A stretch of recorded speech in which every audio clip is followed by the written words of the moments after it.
Let's discuss further with tonight's military panel. Joining us is retired Marine Corps Intelligence Officer Hal Kempfer and retired Marine Corps Gunnery Sergeant Jessie Jane Duff. Thank you both for being with us. Hal, let's start with you and let's focus on what actually happened on that day from a military perspective, because despite the challenging weather, the fierce German defenses, around 156,000 Allied troops landed on Normandy's beaches on June 6. And by the end of D-Day, the Allies had established a foothold in France. Within 11 months, Nazi Germany was defeated and the war was over. Hell, this was a truly remarkable military operation. Michelle, this was the biggest amphibious operation we've ever seen. It was mounted close to landing beaches, a little unusual because they launched from Britain, which is fairly close to where Normandy is. But these were heavily opposed beaches. I mean, the German fortifications, even with this massive strategic and operational deception plan to pull forces away from the beaches, they still were met with major fortifications, artillery, machine guns. They'd had chances to prep. There was all this stuff that was meeting them. And then when they came ashore, unlike what we saw in the Pacific, a lot of the troops were actually coming out of what are called Higgins boats. Now, Higgins boats are things you see in that movie, Saving Private Ryan, where the front of the boat just opens up and they run onto the beach. Of course, when you run onto a beach that's covered with, grazing, enfilade, fixed machine gun fire and everything else, they took horrendous casualties, but they pressed on and they got the basically what we call a forced beachhead. They pressed in and they weren't kicked off, and it was tough weather. There was a lot of things that could have gone wrong, but the perseverance of our forces really is what made the day. Remarkable perseverance, remarkable bravery. Jessie, this military venture, I mean, it was something else. It involved, as we mentioned, over 156,000 Allied troops, 7,000 ships, 10,000 landing vehicles, and thousands of casualties. Jessie, as we remember the greatest day of the greatest generation, what resonates with you? Well, the morning that they awoke on Normandy, the Nazis looked out at a sea that had those 7,000 ships, the largest naval operation ever in the history of the world, and hopefully the last. Because on those ships were 130,000 warriors that knew the first wave would probably be killed. The beaches were so heavily fortified that they knew the first men that hit those beaches would be struck. And when they started to move forward, the colonel that was asked of the 16th Infantry Regiment, they asked him, what are you going to do if the Germans squash you and they should win and they should destroy your men? He said, well, we have another regiment behind me. And he named off every single regiment after that, every armored unit after that, that would follow him. He said, some of us will die, but some will live. And he knew that some will conquer this.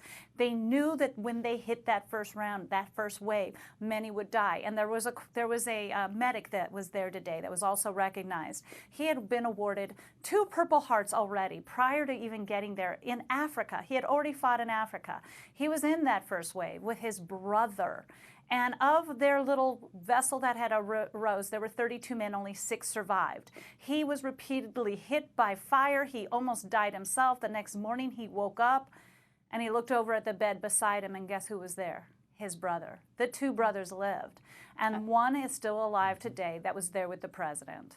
Remarkable stories of bravery and sacrifice and heroism. Hal, as you mentioned, the element of misinformation and surprise was crucial in the success of Normandy.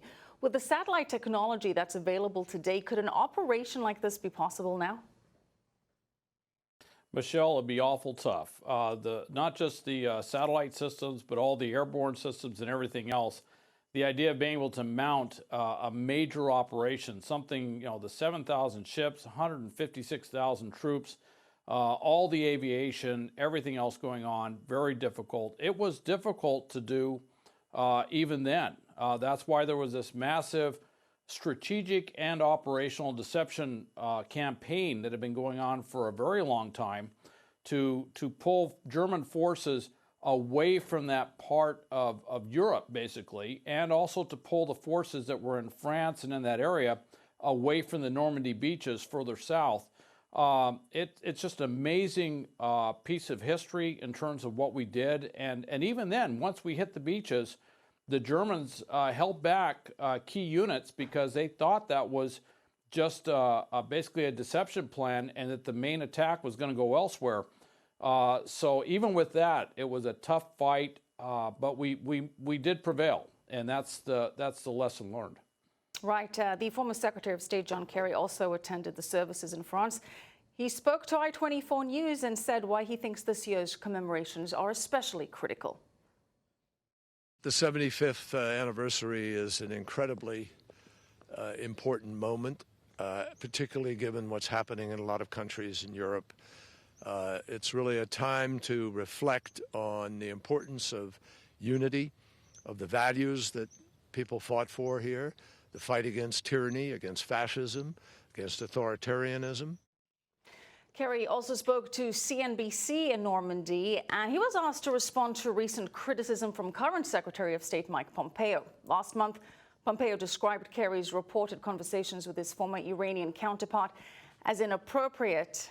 Kerry spoke. He said that he only spoke to an Iranian foreign minister once about the Trump administration's decision to pull out of the deal. And Jesse, this comes at a point where we're seeing a disconnect between the U.S. and its allies on the issue of Iran. The president and President Macron did discuss Iran. The president said that they're on the same page with not wanting Iran to have nuclear weapons. But Jesse, very quickly, why is it that they're not on the same page regarding strategy and execution? You know, that's a very difficult question to even answer, but they did have a relationship with the Obama administration that essentially enabled them to support Iran.